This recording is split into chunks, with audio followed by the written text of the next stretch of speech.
یہ جو سب سے مہنگی خوشبو ہے نا، جو سب سے مہنگی خوشبو ہے وہ کون سی ہے؟ کستوری۔ اس کو مشک نافع بھی کہتے ہیں، مشک کستوری۔ آپ جانتے ہیں یہ کہاں سے بنتی ہے؟ اس کو کوئی کارخانہ نہیں بناتا، کوئی انڈسٹری اسے نہیں بناتی۔ یہ کہاں سے بنتی ہے؟ ہرنیوں کی ایک قسم ہے،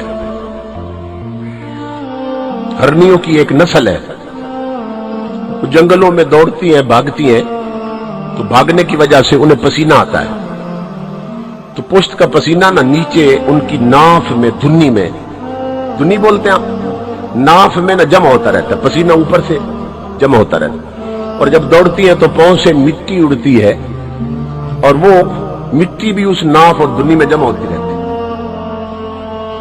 جب پانی اور مٹی مل جائے تو گارا سا بن جاتا ہے نا، گارا بن جاتا ہے، تو وہ ڈھیلا سا بن جاتا ہے، ڈھیلا سا، مٹی کا روڑا سا بن جاتا ہے۔ تو ہوتا کیا ہے، جب وہ تیار ہو جاتا ہے تو اسی کو کستوری کہتے ہیں۔ دنیا کے سب سے مہنگی جو خوشبو ہے وہ ہے، اس کو مشک نافع کہتے ہیں، کہ ناف میں کستوری بنتی ہے۔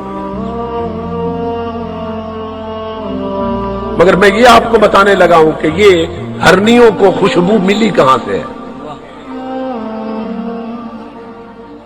کستوری تو سب نے سنی ہے نا، مگر یہ ہرنیوں کو کہاں سے مل گئی؟ پسینہ بھی ہرنی کا، اور مٹی صحرا کی، اور کستوری بن گئی۔ یہ کیسے بنی ہے؟ امام الانبیاء کے غلاموں، جب حضرت آدم علیہ السلام جنت سے زمین پہ اتارے گئے تھے،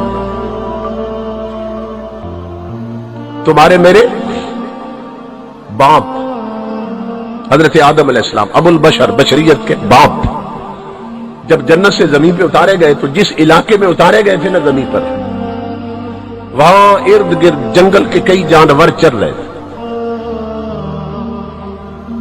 ہرنیوں کے ریوڑ بھی تھے، اجڑ تھے ہرنیوں کے۔ تو ہرنیوں کا ایک اجڑ جو تھا نا، ان کا جو بڑا تھا، وہ انہیں کہنے لگا آؤ اللہ کے نبی کی زیارت پہ چلتے ہیں۔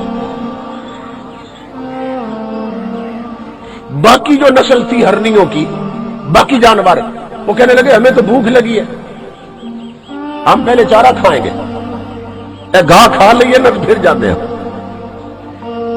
بھوک لگی ہے، پہلے پیٹ بھرتے۔ انہوں نے کہا پیٹ بعد میں بھریں گے، پہلے اللہ کے نبی کی زیارت کرائیں۔ وہ دوسرے نہیں گئے، وہ چلے گئے۔ جب وہاں پہنچے نا، وہ زیارت کر رہے تھے، اللہ کے نبی نے پیار سے بلایا میرے قریب آؤ۔ آدم علیہ السلام نے، تو جب ہرنیاں آئیں تو انہوں نے نا محبت سے پشت پہ ہاتھ پھیرا، بس پیغمبر کے ہاتھ کا پھرنا تھا پشت پر کہ ناف میں مشک پیدا ہو گئی۔ سبحان اللہ، ناف میں وہ مٹی کا ڈھیلا تو پہلے موجود تھا نا، صرف ہاتھ لگا پیغمبر کا، خوشبو خوشبو بن گئی، سبحان اللہ، کستوری بن گئی۔ جب وہ پلٹ کے آئے تو پورا جنگل خوشبو سے مہکنے لگ گیا۔ اللہ اکبر۔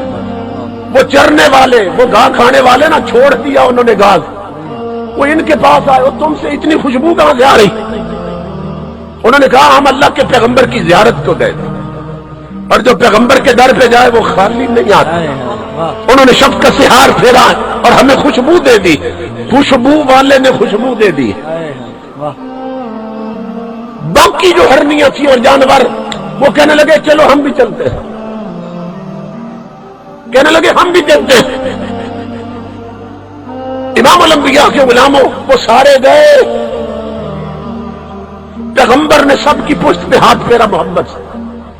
ان کا اخلاق تو ایک جیسا ہوتا نا، دوست کے ساتھ بھی دشمن کے ساتھ، وہ تو سب کو نوازتے، تو ہاتھ پھیرا سب پر، مگر خوشبو پیدا نہیں ہوئی۔ اللہ، وہ پلٹ کے آئے، جو خوشبو والے تھے انہیں کہنے لگے تم جھوٹ بولتے ہو، تم کہتے ہو کہ نبی نے ہاتھ پھیرا تو اور یہ خوشبو آ گئی۔ وہ ہاتھ تو ہماری پشت میں بھی پھیرا ہے، مگر خوشبو کو نہیں آئی۔